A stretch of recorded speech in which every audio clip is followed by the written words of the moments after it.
안녕하세요. 오만사입니다. 저는 결혼한 지 햇수로 4년 차이고 직장을 다니면서 아이를 키우고 있는 엄마입니다. 얼마 전에 큰 평수대로 넓혀서 이사를 갔어요. 전에 살던 집은 20평대였는데 결혼과 함께 신혼집을 장만했었죠. 거의 양가의 도움이 없이 남편과 제가 그동안 모아놓은 돈과 대출을 만땅으로 받아서 장만했습니다. 남편과는 대학교 동창이었어요. 대학을 졸업과 동시에 정식으로 사귀기 시작했고 일찌감치 결혼을 약속한 사이였어요. 그때 남편은 가정 형편이 어렵다는 사실을 숨기지 않았습니다. 늘 가난히 허덕이며 살았기에 절대로 가난하게 살고 싶지 않다며 각종 재테크에 열을 올렸어요. 비교적 이른 나이에 좋은 직장에 취업을 했었던 남편은 나와 사귀면서도 부동산 스터디며 주식과 달러 투자에 관한 공부를 게을리 하지 않았어요. 보통은 회사에 취업을 하자마자 번쩍번쩍한 새 차부터 장만을 해서 폼나게 다니기 마련이었는데 남편은 그러지 않았습니다. 어쩌다 우연히 남편이 연락이 응해서 몇 번 만나다가 그의 앞으로의 포부와 계획들을 들어보니 참 독특하다란 생각을 했었어요. 돈이 없다가도 있게 되면 막 쓰기 마련인데 남편은 그 흔한 해외여행을 한 번도 한 적이 없었고 주말에는 이곳저곳에 부동산 임장을 하러 다니더라고요. 그때까지도 저는 재테크에는 전혀 관심도 없었어요. 어린 시절에 힘들게 살아왔다던 남편과는 다르게 저는 다행히도 부모님 덕에 그런 어려움은 없이 살아왔습니다. 그래서 남편이 더욱더 희한하게 보였어요. 남편의 거듭된 재테크 공부방에 초대해 거절하지 못하고 갔다가 저도 남편과 함께 재테크 매력에 푹 빠졌습니다. 그쪽 세상은 제가 사는 세상과는 조금 달라 보였어요. 제가 사는 세상의 친구들은 적당히 받는 월급에 포트폴리오를 짜서 약간의 저축과 여행비와 각종의 모임과 경조사비를 책정하고 좋은 카페와 먹거리를 찾아서 쇼핑하며 친구들과 잘 어울려서 적당히 쓰고 지내는 것이 행복이었어요. 그런데 남편이 속해 있는 세상에서는 전혀 달랐어요. 수입의 대부분을 시드머니로 빠른 시간 내에 모아서 투자를 어떻게 할 것인지 연구하더라고요. 저도 어느 순간 남편과 함께 지내다 보니 남편과 닮아갔어요. 그렇게 해서 남편과 저는 결혼을 하면서 바로 신혼집 장만을 자력으로 마련할 수 있었어요. 남편에게는 형이 한 명 있었어요. 물론 결혼을 했었고 형님이 있었어요. 형님은 시부모님과 빌라에서 살고 있었어요. 아주 오래되고 허름한 곳이었어요. 원래 시부모님이 사시던 빌라였는데 아주버니가 들어와서 함께 살게 되었다고 하더라고요. 처음 시부모님이 사시는 곳에 인사를 드리러 갈 때에는 남편이 좁고 오래된 곳이라 놀라지 말라고 해서 별로 놀라진 않았어요. 그때 처음 형님을 만났고 그 뒤로 별로 만날 일도 대화할 일도 없었기에 제 결혼식장에서 형님이 큰 난리를 치는 것에 기절초풍하지 않을 수 없었어요. 지금 생각해봐도 정말 아찔하고 얼마나 웃음꼴을 당했는지 지금도 정말 이해가 되지 않아요. 제가 지금 그 얘기를 꺼내려고 하는데요. 제가 이런 경우는 들어보지를 못했습니다. 제 결혼식 당일이었어요. 한참 하객들이 입장을 하고 몇 분 후면 결혼식이 시작할 즈음이었어요. 갑자기 신부 대기실에 있던 나에게 친구가 달려와서 놀라서 말했어요. 어떡하냐? 지금 밖에 난리도 아니야. 왜? 무슨 일인데 그래?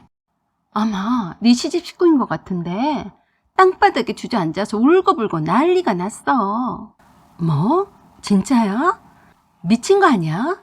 결혼식장에서 이게 무슨 짓이니? 네 시집 식구들이 다 몰려가서 뭐라고 해도 소용이 없어. 오죽하면 네 신랑이 달려가서 사정을 했겠니? 누가 그런 거야? 왜 그런데? 내가 다시 가서 어쩌고 있는지 보고 올게. 기다려봐. 라고 하며 친구들 몇 명이 우르르 밖의 상황을 살피러 나갔어요. 친구들이 돌아와서 해주는 말에 어이가 없었습니다. 내 결혼식장에서 땅을 치고 통곡을 하고 있는 여자는 형님이었대요. 그리고 시부모가 작은 며느리만 결혼 예물을 해주고 자기에게는 하나도 해주지 않았다며 그런 차별이 어딨냐며 울고불고 통곡을 한다고 했어요. 예정대로라면 결혼식은 벌써 진행이 되어야 했기에 결혼식 관계자까지 와서 이러시면 안 된다고 말려도 봤지만 소용이 없었고 아예 작정을 하고 깽판을 칠 생각인 것 같다고 하면서 친구들이 걱정 이만저만이 아니었습니다.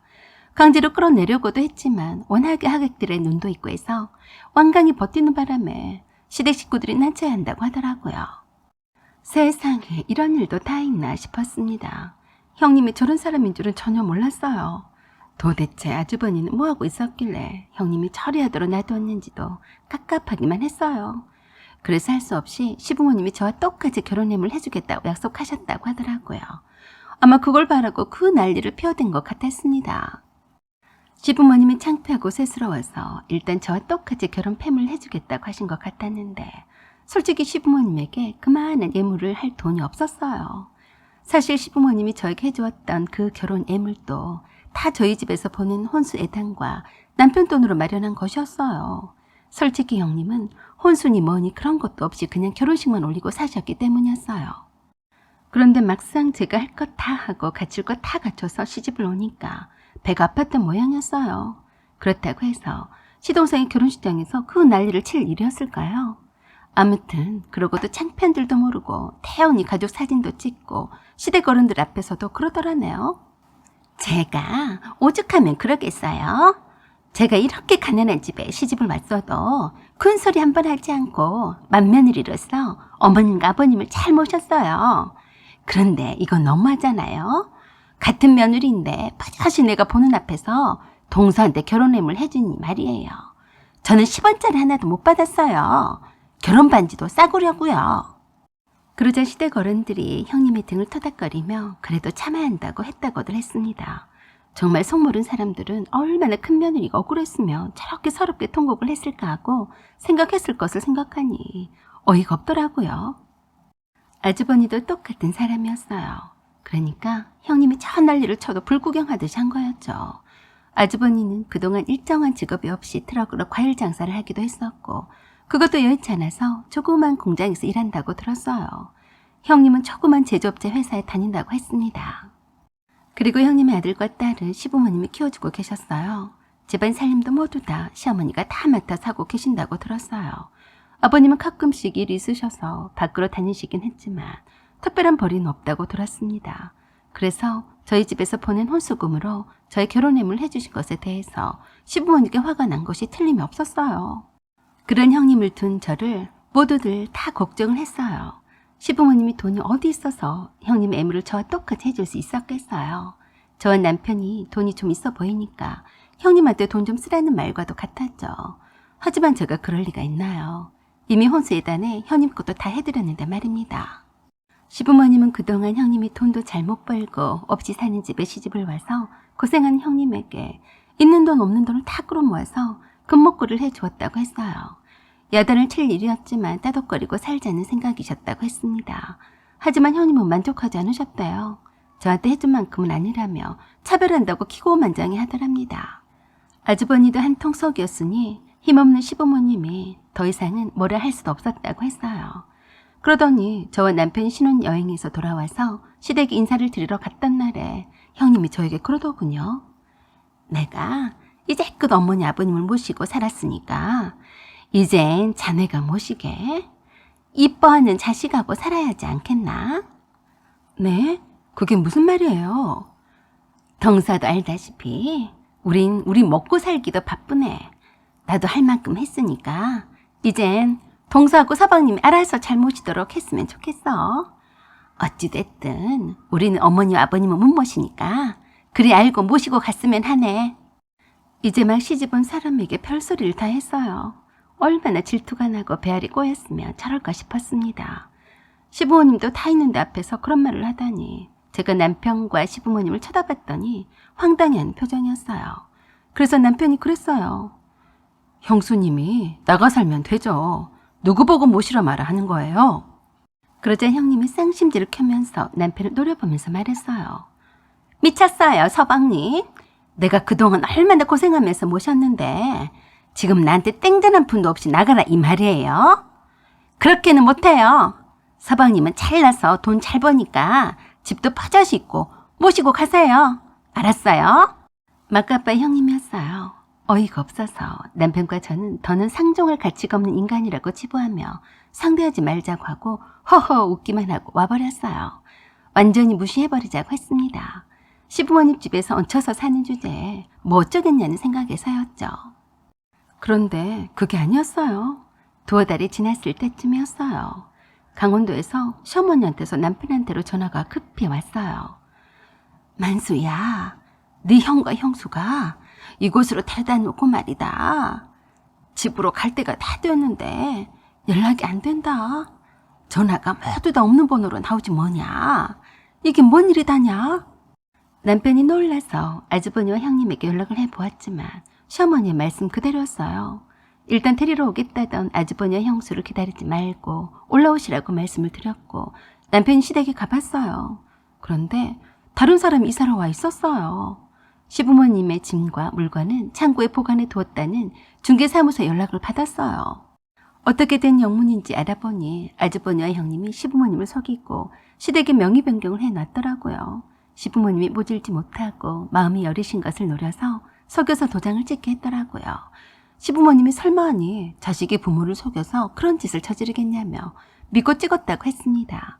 그 일로 시부모님이 큰 충격에 빠지셨어요. 남편은 그런 시부모님께 노발대발하며 화를 내고 법석을 떨었어요. 엄마 아버지가 이렇게 물렁물렁하니까 형과 형수가 함부로 저러는 거예요. 왜 뭔지도 모르고 무조건 도장을 찍어줬어요. 아버님은 아무 말도 못하고 고개만 푹 숙이고 계셨고 시어머니만 그러셨어요. 쟤네들이 그렇다는데 내가 꼬치꼬치 따져 물으면 못 믿어서 그런다고 할까 봐서 그랬다. 남편은 화가 머리 끝까지 나서 경찰에 신고라도 해서 아주버니를 감방에 집어넣겠다고 난리를 쳤어요. 그러는 남편의 눈치를 시어머니가 엄청 보시는데 참 짠해 보이더라고요. 그래서 제가 남편을 말렸어요. 어머니랑 아버님이 어쩌다 그렇게 되신 건데 자기까지 이러면 얼마나 힘드시겠어? 라고 하며 남편을 진정시켰습니다. 이왕 이렇게 된 거 저도 답답한 심정이었지만 어쩌겠어요. 당장에 시부모님이 기고하실 곳이 없는데 저의 신혼집에 방 한 칸이라도 내어드리는 수밖에요. 세상에 어쩌다 내 남편이 그런 인간 같지도 않은 인간과 형제였나 하고 불쾌하기 짝이 없었어요. 그 다음날 저녁에 시부모님이 저와 남편을 불러서 할 말이 있다고 하셨어요. 그러시면서 아버님이 남편과 저에게 말씀하시는데 놀랐습니다. 이렇게 되어서 미안하게 되었다. 하지만 너희들한테 짐이 되고 싶지는 않다. 그래서 말인데 만수야, 네가 부동산도 공부하고 잘 아니까 내가 준 돈으로 네 엄마랑 살 집을 사도록 해라. 남편은 깜짝 놀라며 아버지가 돈이 어디 있다고 그러세요? 아니다.